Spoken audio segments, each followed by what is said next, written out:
15 15 तारीख 15 से रिश्ता टूटता ही नहीं है।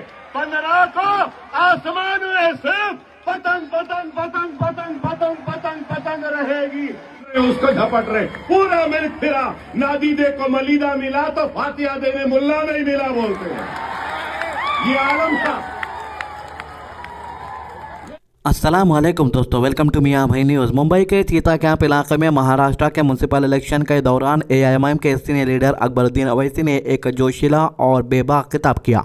इनका अंदाज सीधा था और अल्फाज में गुस्सा भी था और दर्द भी। इन्होंने कहा कि 15 से मेरा रिश्ता कभी टूटने वाला नहीं, और इस जुमले के जरिए इन्होंने अपनी सियासी पहचान और अपनी कौम के साथ अपने गहरा ताल्लुक को याद दिलाया। अकबरुद्दीन अवैसी ने अपनी तकरीर में कांग्रेस पार्टी पर सीधा सवाल उठाया और कहा कि लोगों को याद रखना चाहिए कि सख्त कानून किसने बनाया। इन्होंने पूछा यूएपीए जैसा कानून किसकी देन है और कौन था जो ऐसे कानून को पार्लियामेंट में लेकर आया। इनका कहना था कि वही लोग आज इलेक्शन के वक्त खुद को माइनॉरिटीज़ का दोस्त दिखाने की कोशिश करते हैं। इन्होंने कहा कि सियासत में दिखावा बहुत होता है। रमज़ान के महीने में टोपी पहन ली जाती है, अजमेर शरीफ के उर्स के मौके पर चादर पकड़कर तस्वीरें खिंचवाई जाती है, लेकिन जब कानून बनाने का वक्त आता है तब उन्हीं कानून से सबसे ज़्यादा नुकसान मुसलमानों का होता है। इनका कहना था कि सिर्फ रस्मों और निशानियों से सच्चाई नहीं बदलती, असली पहचान काम और फैसलों से होती है। अकबरुद्दीन ओवैसी ने मुसलमान वोट बैंक पर बात करते हुए कहा कि आज़ादी के बाद से आज तक मुसलमान हर फील्ड में पीछे क्यों हैं,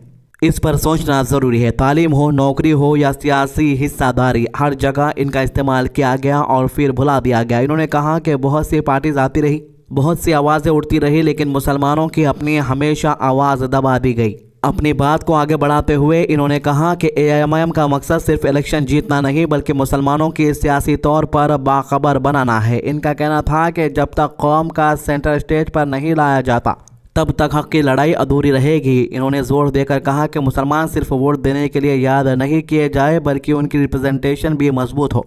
तकरीर के आखिरी हिस्से में अकबरुद्दीन ओवैसी ने जज्बाती लहजे में कहा कि वो अपनी कौम के नौजवानों को कमज़ोर नहीं बल्कि शेर बनाना चाहते हैं। इनका कहना था कि डर और खौफ की सियासत से बाहर निकलकर हिम्मत और समझ के साथ आगे बढ़ना होगा। ये लड़ाई सिर्फ एक इलेक्शन की नहीं बल्कि अपनी पहचान, अपने हकूक़ और अपने मुस्तकबिल की है। ये पूरा खिताब एक सियासी पैगाम के साथ साथ एक समाजी सोच भी पेश करता है, जिसमें अकबरुद्दीन ओवैसी ने मुसलमान समाज को अपनी सियासी समझ बढ़ाने और अपनी आवाज़ को पहचानने की बात कही। इसके अलावा स्पीच में अकबरुद्दीन ओवैसी क्या कह रहे हैं, आइए सुनते हैं इन्हीं की जुबानी। मेरी तकरीर से पहले जिस चीज से मुझे सख्त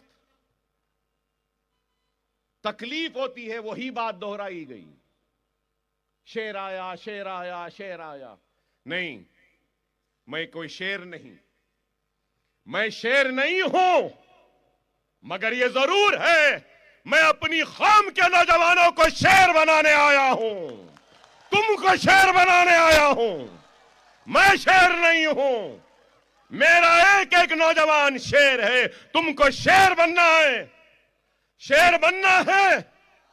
अगर बनना है तो अपने रूठे हुए अल्लाह को मना लो। शेर बनना है तो नमाजों के पाबंद बन जाओ। शेर बनना है तो मसाजिदों को आबाद कर लो। शेर बनना है तो यतीमों के सर पर हाथ रखो। शेर बनना है तो बेवाओं की मदद करो। शेर बनना है तो सुन्नत रसूलुल्लाह पे अमल करो। शेर बनना है तो शरीयत की हिफाजत करो। शेर बनना है तो कुरान की तिलावत करो। शेर बनना है तो सुन्नत रसूलुल्लाह पे अमल करो। शेर बनना है तो सीरतुन नबी पढ़ो। शेर बनना है तो सच्चे और पक्के मुसलमान बन जाओ। अब बात करते हैं एक फिल्म की। जी हाँ, एक फिल्म जो बाहुबली का एक्टर प्रभास की आ रही है, जिसके बाद सड़कों के ऊपर पीवटों का हुजूम सा छा गया। ये वीडियो खम्मम का है। खम्मम के अंदर तो हालत ये हो गया कि पुलिस वालों को अपने हाथ में लाठी लेकर प्रभास के फैंस को धोने तक की नौबत आ गई और ये लोग उसके अंदर भी एंजॉय करते हुए दिखाई दिए। ऐसे कैसे कुल्लतन पना इन लोगों के अंदर आ गया समझ के बाहर। एक तरफ पुलिस वाले मारे डंडे लेके तो दूसरी तरफ खुशी से हंसते हुए भाग रहे ये लोग, बड़े डंगरों के डंगरा रह के। और हैदराबाद के आरटीसी एक्स रोड का भी कुछ नजारा ऐसे ही था। ऐसा लग रहा था कि फुल लोड में गाड़ियां ये लोगों के हैं, यहाँ तक कि आरटीसी के बसों को तक रोक के सामने नाच रहे थे बसों के।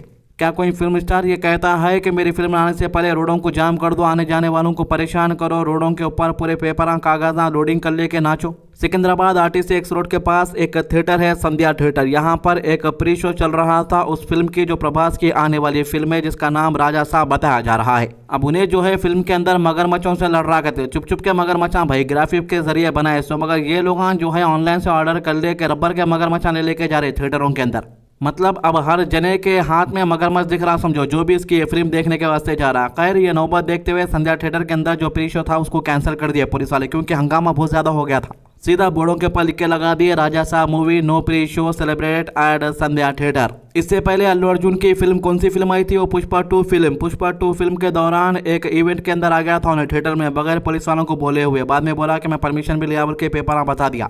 उन्हें थिएटर में आने की वजह से कुछ लोगों की मौत भी हो गई थी दबने की वजह से। उसको देखने के वास्ते भीड़ इकट्ठा हो गई थी।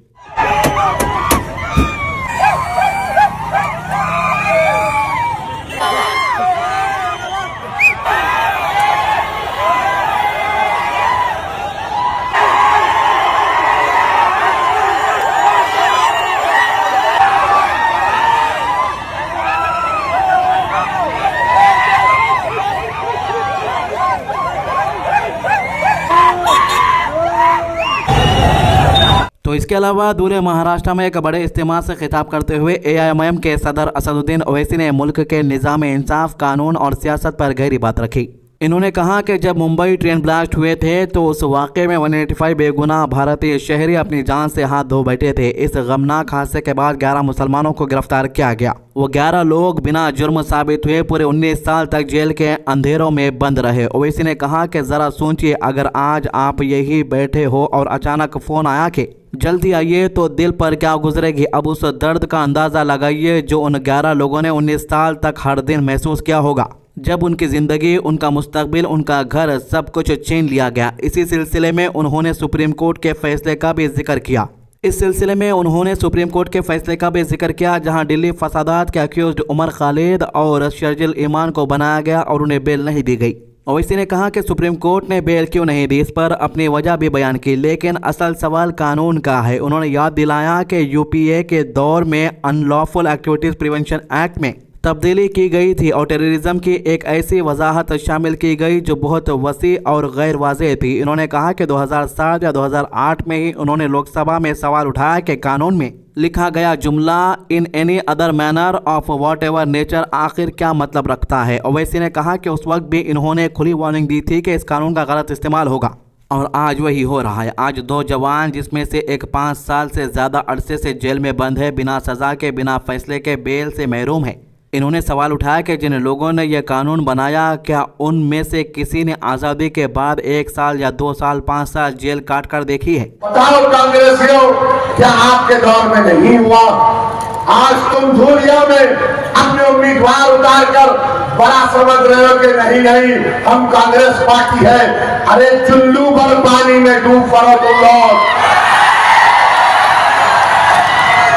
मुंबई शहर में ट्रेन का ब्लास्ट हुआ, 185 लोग मारे गए भारत के नागरिक, 11 मुसलमानों को पकड़ा गया, 19 साल जेल में थे वो लोग।